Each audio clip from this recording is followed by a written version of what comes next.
오늘 본문 29절.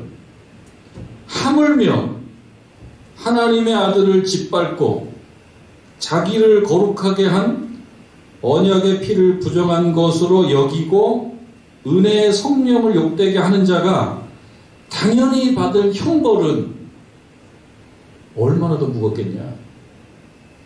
그래서 하물며라고 하는 말이 나오는 건요, 사실 요 앞에 이런 거예요. 요 앞에 28절. 모세의 법을 폐한 자도 두세 증인으로 말미암아, 증인 두 사람만 있으면 뭐 잘못을 했을 때 이 사람 잘못했다고 그러면 두세 사람의 증인으로 저 사형에 처하는 법이 이 율법에, 이 구약의 법에는 있었단 말이에요. 무시무시한 법이죠. 그것도 무시무시하다. 율법을 범해서 받는 그 벌, 두세 사람을 통해서 그 증인 세우고 받는 그 사형, 그 무시무시하지. 근데 여기 하물며 이게 나옵니다. 하물며 율법을 어겨도 두세 사람의 증인으로 죽어나가는데 여기는 하물며라고 나오면 더 센 게 나오는 거예요. 더 센 거는 뭐냐? 하물며 하나님의 아들을 짓밟았다. 하나님의 아들을 짓밟는 건 뭡니까? 예수 그리스도를 짓밟는 거예요. 말하자면 예수 그리스도라고는 표현해서 그리스도를 때리는 거예요. 그리스도를 때리면 뭐 만났습니까? 예수 만났죠. 예수는 오늘날 한국에도 뭐 영수, 철수 이런 이름이 많이 있듯이 예수라는 이름은 여러 사람들이 있어요. 특히 나사렛 출신 예수. 그 나사렛 출신 예수가 바로 하나님의 아들이며 그가 그리스도이시다라고 하는 사실이 중요한데, 하나님의 아들을 짓밟음으로써 그리스도라는 것이 떼어나간다는 거예요. 그럼 뭐만 남습니까? 예수만 남아요. 그럼 예수는 뭡니까? 평범한 인간이에요. 평범한 인간. 그러니까 예수를 평범한 인간으로만 생각하게 된다 그러면 달리 그건 예수를 짓밟는 거거든요. 짓밟는 거. 달리 얘기하면 뭡니까? 그리스도 신앙을 버리는 거예요. 그리스도 신앙을 버리는 것이 조금 추상적이지 않습니까? 그리스도 신앙을 어떻게 하면 버리는 거예요? 추상적으로 얘기하면요, 답이 잘 안 나옵니다. 그래서 여러분 25절, 우리가 지금 오늘 읽은 말씀 그 전에 25절에 어떤 말씀이냐면, 모이기를 폐하는 어떤 사람들의 습관. 그러니까 이때 히브리서의 이때예요. 모이기를 폐하는 어떤 사람들이 있었다는 거예요. 근데 여러분, 우리도 여러분 해보셔서 알겠지만 중고등학교 때 땡땡이를 치잖아요. 땡땡이 전문 용어인데요. 땡땡이. 수업 빠지고 어디 가가지고 뭐 라면 사 먹고, 또 남자들은 가서 당구장 가서 당구 치고 땡땡이를 치는데, 혼자 땡땡이를 치면 이게 무서워요. 그래서 어떻게 합니까? 같이 땡땡이를 치자고 해가지고 담합을 해가지고 땡땡이를 친다고. 그러면 나중에 벌을 받아도 좀 의지가 돼. 여기 보면요, 모이기를 폐하는 어떤 사람들이 있어요. 모이기를 폐하는 어떤 사람, 특징이 뭐겠습니까? 나 혼자 안 모이는 것까지는 불안해요. 그래서 여러 사람 같이 모이지 않도록 바람을 잡아요. 이것이 말하자면 하나님의 아들을 짓밟고 자기를 거룩하게 한 언약의 피를 부정하는 하나의 어떤 징표라고 할까요?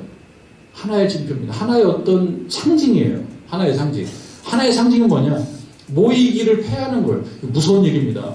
근데 여기 나오시는 분들은 사실 모인 분들이니까 마음이 편해요.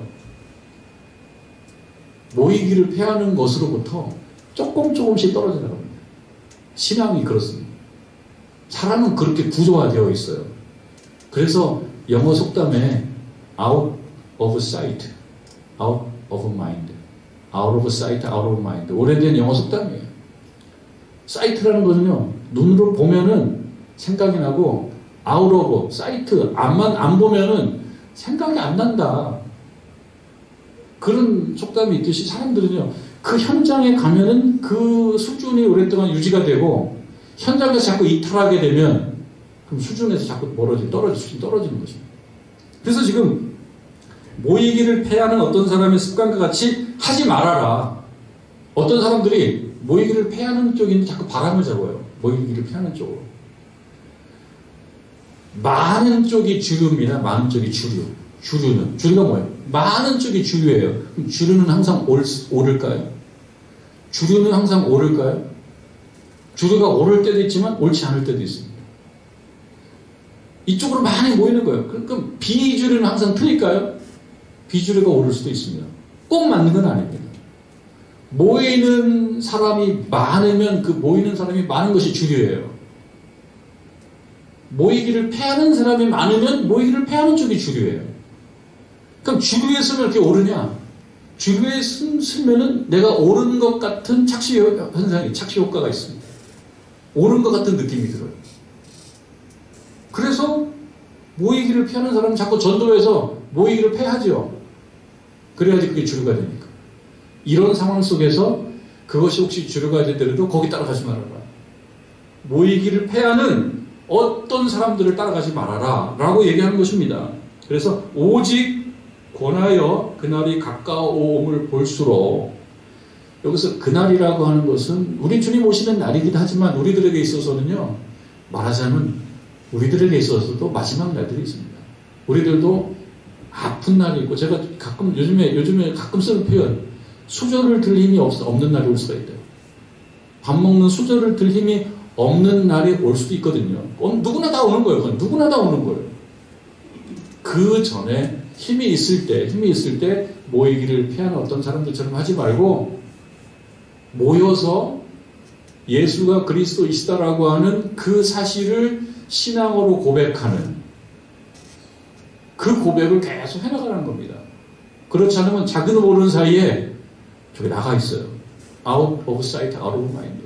안 보면은 잊어버린단 말이에요. 아무리 좋아하는 사람도 안 보는 날이 계속 세월이 오래 가다 보면 어느 날 좀 맹숭맹숭해집니다. 물론 정도의 차이는 있겠지만 그것이 인간입니다. 인간은 컴퓨터가 아니에요. 컴퓨터는 하나 이렇게 딱 기억해 놓으면 기계가 살아있는 한 뭐 10년이 있다가 지나도 그걸 그대로 불러낼 수 있죠. 사람들은 우리는 경험해보지 않습니까? 세월이 갈수록 기억력이 감퇴돼요. 잊어버린단 말이에요. 그러면 권사님들, 장로님들만 잊어버리는 것이 아니고 비교적 조금 젊다고 하는 저도 비교적이에요. 다른 사람 볼 때는 저도 나이가 많은 편이에요. 다른 사람, 젊은 애들이 볼 때는. 저도 기억력이 감퇴돼가지고 지난주에 설교를 뭐 했더라. 그게 인간입니다. 잊어버리는 거예요. 그래서 자주 봐야지만이 유지가 됩니다. 근데 어떤 것들은 잊어버려도 뭐 괜찮은 것들이 있죠. 뭐 굳이 꼭 기억해야 됩니까? 다 기억해야 되나요? 잊어버려도 좋은 일들이 있습니다. 그런데 잊어버리지 않아야 될 것들. 그건 뭐냐면 예수는 그리스도이시다. 예수는 그리스도이시고 그분을 통해서 내가 산다라고 하는 이러한 초기에 배웠던 그 신앙들. 이게 초기에 배우는 신앙이거든요. 신앙 초기에 이런 걸 배웁니다. 그런데 막 살다 보면, 막 휩쓸려 살다 보면 매너리즘이라는 거, 타성이라는 게 와요. 그래서 그냥 휩쓸려다 보니까 그게 그렇게 긴장감이 있었는데 없어지더란 말이죠. 그래서 지금 말씀드린 29절에 하물며 하나님의 아들을 짓밟고 자기를 거룩하게 한 언약의 피를, 이건 참 중요한 건데 이걸 부정한 것으로 여기고 그 다음에도 나와요. 은혜의 성령을 욕되게 하는 자가 당연히 받을 형벌은 얼마나 더 무겁겠냐. 8만 원하고 비교하겠냐. 8만 원은 작은 돈 아닙니다. 작은 돈 아니지만 잊어버리면 그만이에요. 잊어버리면 또 그냥 없는 것처럼 사는 거예요. 8만 원도 그렇고 8만 5천 원도 그렇고 똑같은 거예요. 그렇다고 8만 원이 작은 돈이라는 게 아닙니다. 근데 지금 이 말씀이 그거예요. 그것도 큰 거 안다. 그 범칙금도 큰 거고 구약 성경에서 얘기하는 조금 잘못을 했을 때 두세 사람을 증인으로 세워서 죽는 거, 이것도 엄청 큰 일이다.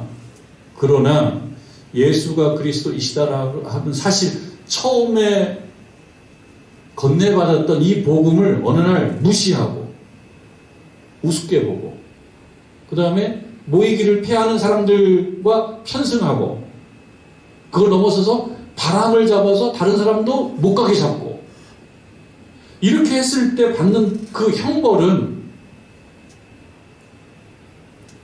나오죠. 형벌은 얼마나 더 무겁겠느냐 라고 하면서 여기서 한마디 합니다. 너희는 생각을 해라. 생각하면서 살아라. 생각을 한다라고 하는 것은 우리가 실제적으로 경험하지 않아도 어지간히 커버할 수 있는 좋은 선물입니다. 생각할 수 있는 능력. 생각해보라는 거예요.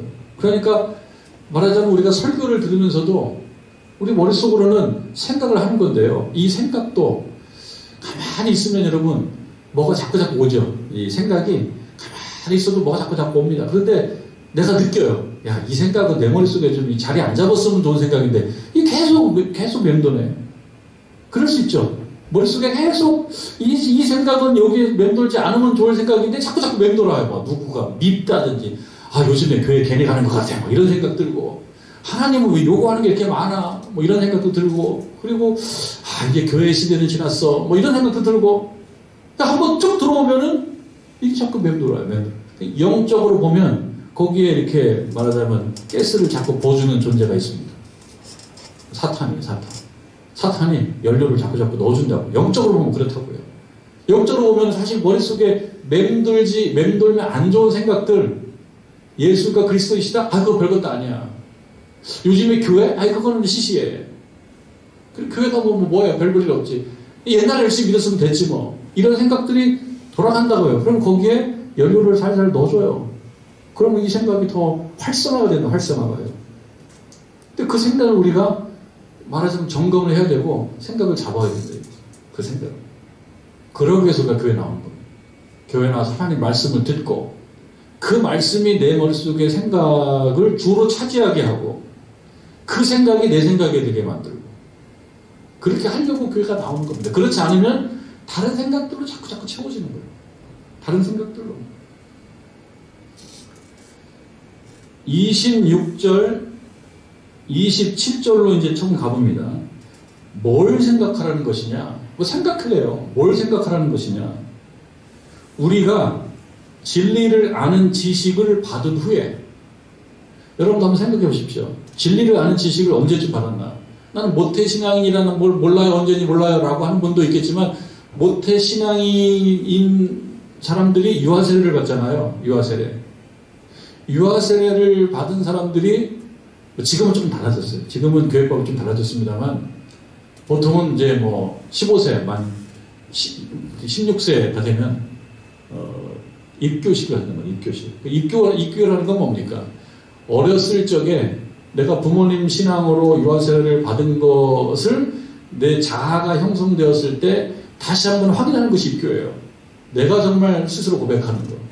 그러니까 지금 다 여기는 세례나 혹은 세례를 받으셨든지 유아세례 외에 입교를 받으셨든지 했단 말이에요.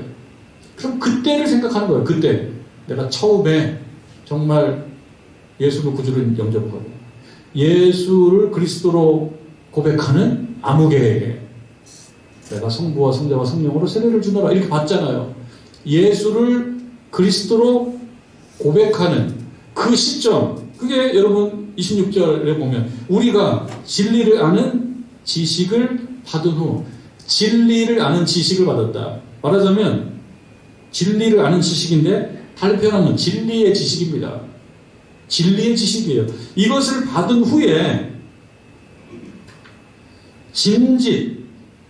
짐짓이라고 하는 이 표현을 여러분 잘 쓰지는 않아요.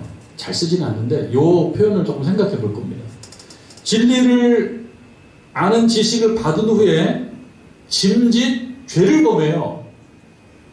죄를 범할 수도 있긴 합니다만 여기서 말하는 죄는 조금 심각한 죄입니다. 죄를 범한 즉 다시는 속죄하는 제사가 없다. 기회가 없으니까 조심해라. 말하자면 지금 기차 안 타면 떠나버리고 이게 막차다. 오늘은 못한다라는 뜻입니다. 그러니까 무슨 뜻이냐면 진리를 아는 지식을 받은 후에 짐짓 죄를 범하지 말으라는 뜻입니다. 이 말은.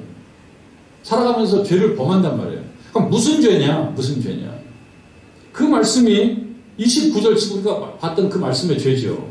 그런 죄죠. 하나님의 아들을 짓밟고 자기를 거룩하게 한 언약의 피를 부정하고, 이것이 현실적으로 나타나는 현실 속에서의 모습은 뭐냐면 모이기를 피하는 거예요. 잘 안 모이는 거예요. 한번 모여주는 거예요. 하나님, 제가 이번 달에 예배 2번 드려준 거 아시죠? 기억하셔야 됩니다. 하나님, 제가 웬만하면 한 달에 한 번밖에 안 드려주는 이번 달에 2번 드려준 거 기억하셔야 됩니다. 드려준 거. 그렇게 하면은 그리스도를, 이 진리라는 지식을 받은 후에 자꾸 세상으로 나가는 겁니다. 다시는 속지 않은 제사가 없다. 기회가 없다. 이거 아주 그러니까 말하자면은 무섭게 얘기하는 거죠. 다시는 기회가 없다. 이런 말씀은 아주 강조니까 귀담아 들어야 되는데, 너무 만약에 사람이 세지면 귀담아 듣지가 않아요. 그러니까 귀담아 듣는 것은 어떻게 보면은 초보자 시절에는 귀담아 듣는단 말이에요. 초보자 시절에는. 그래서 1년차, 뉴 페이스, 새내기, 비기너일 때는 잘 들어요. 뭐 어떤 것도 마찬가지예요. 공부도 마찬가지예요. 그런데 2년차가 되면은 뭔가 약간 경험이 생겨가지고 요령이 있어요. 빠지는 것도 다 빠질 수 있고, 뭐 이렇게 요령도 생기고. 비기너일 때의 그러한 생각이 이제는 약간 없어지고, 신앙에 있어서도 요령이 생기고, 그 다음에 대충 자기 주장이 생기고, 그러면서 어떻게 갑니까? 죄를 범해버린다. 여기서 죄를 범하는 거는 모이지 않는다는 거예요. 모이지 않고 예수가 그리스도이시다라는 그 표현에서 그리스도를 떼내어버리는 거예요. 그러니까 예수가 평범한 존재가 되는 거예요. 하나님의 아들도 아니고. 그럼 어떻게 됩니까? 신앙이 없어지는 거예요. 그냥 믿음이 없어지는 겁니다. 그러니까 믿음이 없어지는 죄에 대해서는 애누리가 없다. 그냥 이거는 그냥 없다. 여러분, 젊은이들이 쓰는 표현으로 그냥 없다. 이거는 끝. 기회가 없어요. 그 27절도 이야기하지 않습니까? 오직 무서운 마음으로 심판을 기다리는 것. 심판이라고 하는 건 벌입니다. 벌 받는 거예요.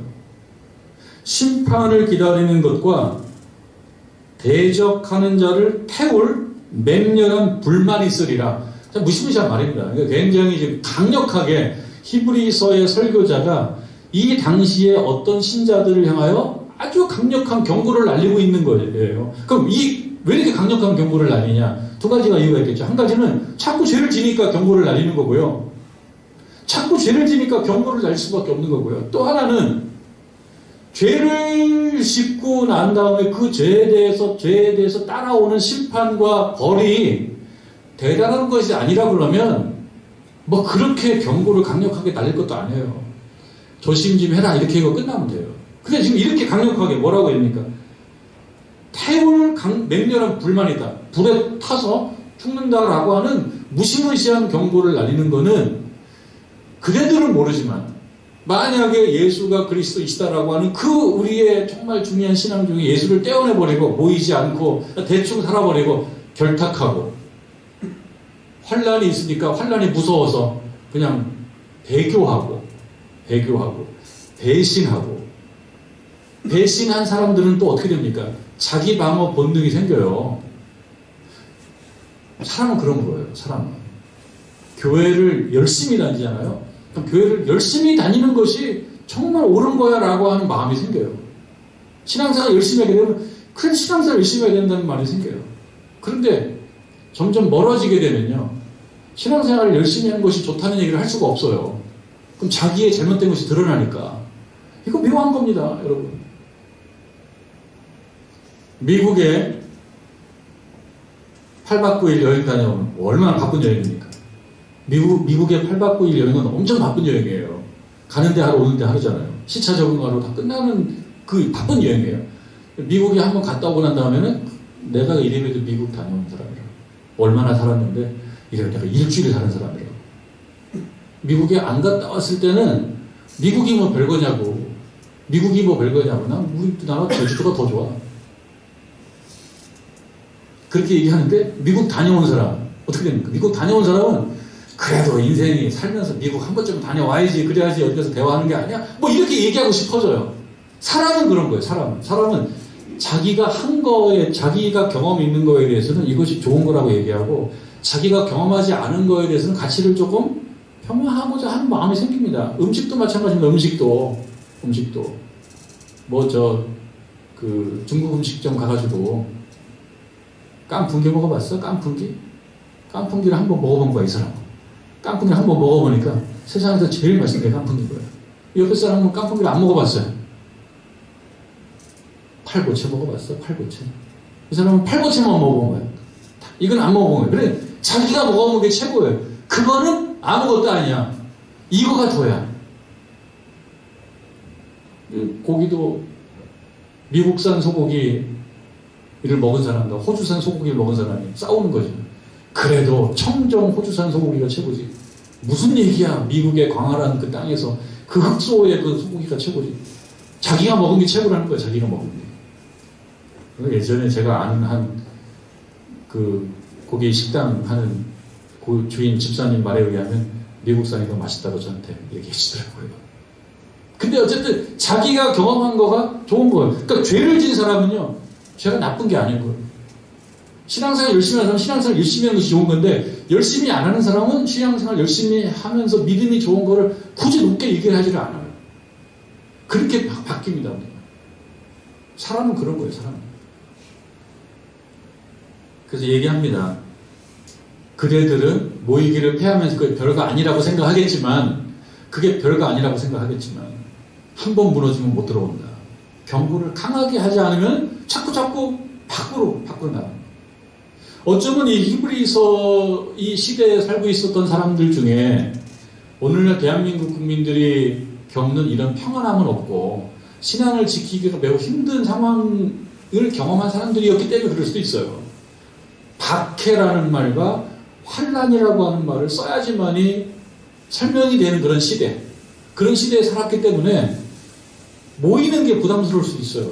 그래서 안 모이는 거죠. 모이는 게 힘들 수도 있어요. 대한민국의 일제강점기 때 또는 그때 사실 신사참배에 대해서 오늘날 지적할 자격이 있는 사람은 없습니다. 얼마나 무서운 못했겠어요. 그때 신사참배 했던 사람들은 다 문제가 많은 사람, 안 했던 사람, 훌륭한 사람, 이렇게 얘기할 수는 없습니다. 왜냐하면 우리가 그런 자격은 없어요. 왜냐하면 우리는 그 시대를 안 살았기 때문에. 우리가 히브리서 시대를 살지 않았기 때문에 히브리서에 있는 모이기를 패하는 이 사람들, 니들 잘못한 거야 라고 얘기하고 싶겠지만 사실은 이때 이 사람들은 더 열악한 환경 속에서, 박해받은 환경 속에서, 환란의 환경 속에서 살았던 사람들이에요. 그럼에도 불구하고 그게 옳지 않기 때문에 히브리서 설교자는 강하게 얘기하는 겁니다. 뭐라고 얘기합니까? 모이기를 패하지 말아라. 그러다 보면 예수가 그리스도이시다라고 하는 사실 자체도 무시해버린다. 그러면 그것으로 따라붙는 죄는, 그 벌은 엄청 큰 벌이다. 내가 이렇게 무시무시하게 경고하지 않을 수가 없다. 그래서 경고를 무시무시하게 합니다. 우리도 세월이 흐르다 보면 긴장감이 떨어지죠. 긴장감이 떨어지고 살다 보면은 마치 경력이 실력인 것처럼 생각할 때가 있습니다. 이게 참 무서운 겁니다. 아닙니다. 경력은 실력이 아니에요. 경력은 아주 조심스럽게 봐줘야 됩니다. 제가 목회직을 수행하고 있으면서 내 인생 중에 어떤 때가 믿음이 제일 좋았나? 참 비교하기도 그렇지만 고등학교 때는 그때 분위기 때문에 힘차여서 그럴 수 있지만 매일 밤에 교회 가서 기도했던 때가 있었습니다. 그렇게 해야지 또 사람들이 좋아하니까 했고, 신앙생활은 저 김기남처럼 해야 된다고 그런 얘기도 듣기도 했었어요. 그때는 교회 가서 열심히 기도하고, 그때는 목사가 아니었어요. 근데 세월이 가서 나이가 먹고 경력이 오래되면은 그때보다 긴장감이 더 좀 떨어지는 것 같은 거예요. 그래서 이 말씀을 읽으면서 저도 생각한 겁니다. 긴장감을 다시 잡아야 되는 거예요. 긴장감. 말씀 앞에 서서, 찬양 앞에 서서, 기도의 자리에 서서 조금 순수한 마음으로 하나님 부르짖고, 그래서 제가 오늘 찬송도 예수 사랑하심을 부른 거예요. 날 사랑하심. 굉장히 어린애들이 부른 찬송이거든요. 날 사랑하신 성경에 써 있다. 예수 사랑하시고 편하고 쉬운 건데 우리들에게 사실 결핍된 거는 뭐가 결핍되어 있냐면 어려운 음악이 결핍되어 있는 게 아니에요. 쉽고 단순한 찬송이 결핍되어 있는 거예요. 쉽고 단순한 찬송을 통해서 마음에 움직이고 감동하고 은혜받는 그러한 어떤 마음의 상태가 참 부족한 거예요. 인 것이라는 것이죠. 26절에 우리가 진리라는 지식을 받은 후 짐짓 죄를 범한다 그랬죠. 짐짓이라는 말 제가 아까 한번 짚어 드렸는데요. 이 짐짓이라고 하는 말을 사전을 찾아보면은 뭐라고 나오냐면 마음으로는 그렇지 않으나 일부러 그렇게 한다. 일부러 그렇게 한다. 이에 근거한 세번역 성경은 어떻게 번역하고 있냐면 세번역 성경은 이렇게 번역해요. 여기를 우리가 진리를 아는 지식을 받은 후 일부러 죄를 범한 적 이렇게 옮기고 있어요. 세번역 성경. 그러니까 일부러 죄를 범한다. 영어 성경에는 역시 일부러라고 하는 부사가 씁니다. 그리고 그 뜻은 고의적이다 또는 의도적이고 계획적이다 이런 뜻이에요. 그러니까 여기 이걸 다시 옮기게 되면요, 우리가 진리를 아는 지식을 받은 후에, 그러니까 믿음 생활을 하고 교회 다니고 한 후에 어느 땐가 일부러 죄를 범한다는 거예요. 일부러. 이건 좀 우리가 각자 풀어봐야 되겠죠. 일부러 죄를 왜 범하나? 죄를 왜 일부러 범하나? 사회법을 우리가 생각해 봤을 때 여러분 재판전에서 뭐 요즘에 신문에 보면 양형이라고 하는 말이 많이 나와요. 양형을 정하는 거예요. 그 양형을 정할 때 고려하는 중요한 요소가 있는데 이게 우발적인 잘못이냐 아니면 계획적인 잘못이냐. 사람을 때려가지고 넘어뜨려가지고 막 다치게 해서 병원 가서 전체 10주가 나왔어요. 우발적으로 마침 이 사람이 정신과 문제가 있는데 그날 한 이틀 동안 약을 안 먹어가지고 약 기운이 없어요. 양형에 반영이 됩니다. 그런 경우는. 그런데 정신이 멀쩡한 사람이 핑계는 되지만 가만히 보니까 우발적으로 한 게 아니에요. 그럼 이 사람은 벌을 많이 받아요. 그래서 이 사회법의 경우에는 실수로 죄를 범한 거라든가 혹은 우발적으로 죄를 범하면 조금 양형 기준에 조금 이렇게 좋게 평가를 해줍니다. 근데 두 가지, 고의라고 했을 때 두 가지가 있어요. 그냥 고의가 있고 또 하나는 미필적 고의라는 말이 있는데 미필적 고의는 거의 고의에 속해요. 그러니까 예를 들면은 이런 겁니다. 교회에 왔는데 밤 9시에 내가 우연히 교회에 올라왔는데 어떤 사람이 교회에 올라가서 기도하고 싶은데 문이 잠겨 있어요. 근데 내가 또 추운데 가서 또 문까지 따져? 그냥 돌아가자 라고 하면은 미필적 고의예요. 그거 왜 그러냐? 그 밤에는 나밖에 안 오거든. 내가 안 따지면 저 사람 교회 못 들어가는 거거든. 말하자면 그렇습니다. 말하자면 내가 안 따지면 못 들어가는 거 뻔히 알아요. 그럼 결국 내가 못 들어가는 게 똑같다는 거예요. 하나님께서 야 너 저 사람이 교회 들어가서 기도하고 싶은데 네가 문을 안 열어줘가지고 교회 들어가서 기도 못했어 라고 하나님께서 말씀하실 수 있어요. 그거는 약간 고의에 가깝다. 고의가 아닌 것 같지만 고의에 가깝다. 그래서 고의, 미필적 고의도 이거 고의로 들어가는 거예요. 자기가 대충 알아요. 내가 이걸 안 하면 이런 결과가 나올지 대충 알아요. 내가 이렇게 하면 이런 결과가 나오는 걸 본인이 알면서 안 해버려요. 안 해버려요.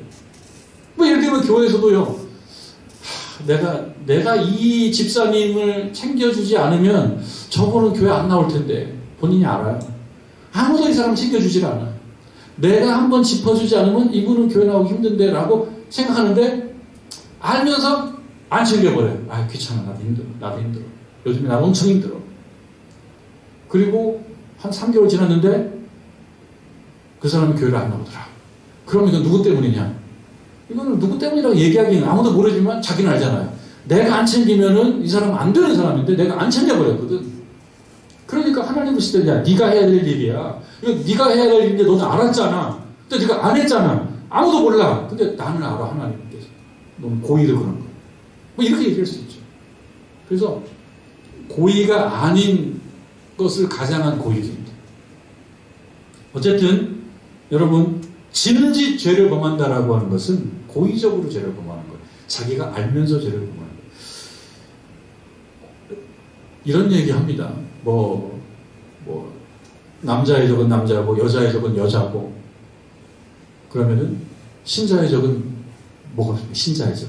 남자의 적은 남자고, 여자의 적은 여자고, 신자의 적은 신자다. 신자의 적은 신자다. 어떤 경우에 그렇습니까? 어떤 경우에 그러냐면요.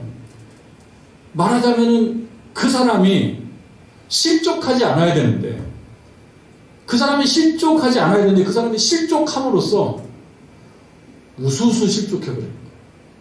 어떤 사람이 실족함으로써 다른 사람들이 실족의 담대함을 얻어요. 말하자면 지금 모이기를 패하는, 어떤 사람이 모이기를 패하는 거를 솔선수범함으로써, 이건 솔선수범하면 안 되는 거죠. 여러분, 모이기를 패하는 거 솔선수범하지 마세요. 그래, 모이기를 패하는 걸 솔선수범함으로써 몇 사람이 용기를 얻어가지고 자기도 모이기를 패해버려요. 그러니까 신자의 적은 신자의 적. 어떤 사람이 안 나오는 건 괜찮아요. 그런데 믿음이 있고 정말 교회에서 지도자적인 위치에 있다고 여겨지는 사람이 신앙적으로 일탈하게 되면 사람들이 더 그걸 따라갑니다. 그게 더 나은 거예요. 그래서 신자로서 말하자면 진리를 아는 지식을 받은 사람으로서 그 사람이 신앙을 지키지 않고 죄를 범해서 벌을 받게 되고 이렇게 되게 되면 다른 사람에게 영향을 더 많이 주는 거예요. 그래서 우리들이 누구를 직접적으로 도와주는 것도 훌륭하지만 내가 내 믿음 생활을 잘 지키는 것도 다른 사람 도와주는 거예요. 여러분들이 기도 생활 잘하고 예배의 자리를 지키는 것만 해도 그거는 의도하지 않아도 잘하는 거예요. 왜냐하면 어떤 사람이 어느 시점에는 영향을 받습니다. 본받게 됩니다. 그래서 저도 그런 책임감을 갖고 있는 사람이에요. 담임 목사이기 때문에 책임감을 갖고 있는 사람이에요. 똑같은 사람이지만 어떤 마음을 갖고 있냐면 내가 조금 더 믿음 생활을 잘해야지. 여러 가지. 똑같은 사람이에요. 여러 거 저하고 뭘 다른 게 있어요. 똑같은 사람이죠. 똑같은 사람인데 마음은 내가 믿음 생활을 조금 잘해야지 라는 마음을 갖는 건 사실이에요. 왜냐하면 책임감이 있죠. 영향력이 있으니까. 여기 계신 분들도 마찬가지입니다. 여기 계신 분들도 짐짓, 그러니까 일부러 고의적으로 죄를 범함으로써 어떤 사람에게 똑같이 죄를 범할 수 있는 그런 문을 열어주는 사람은 되지 말아야 된다. 고의로 죄를 범하게 되면 여긴 뭡니까? 용서가 없다. 심판이 있다. 그래서 우리가 실수로 뭔가 좀 잘 안 될 때는 그럴 수 있다고 치는데 그렇지 않고 알면서 이렇게 되면 안 되는 거지. 내가 이러면 안 되지. 알면서 슬쩍슬쩍 안 하기 시작하면 안 하게 됩니다. 불신자하고 신자하고 백지장 한 장 차이입니다. 그 선 넘어가면 그 문턱을 넘어가면 불신자요. 그 문턱 안에 있으면 신자인 거예요. 그러니까 스스로 생각할 때 내가 고의적으로 혹시 그런 것이 없는가 잘 생각해보고 그거는 하나님이 다 알고 계시니까 이 저녁에 말씀 듣고 찬송 부르고 기도하면서 여러분들 생각하시기를 바라고 자기의 마음과 믿음을 점검하시기를 바라고 또 우리 교우들을 위해서 기도하는 귀한 시간 되기를 바랍니다.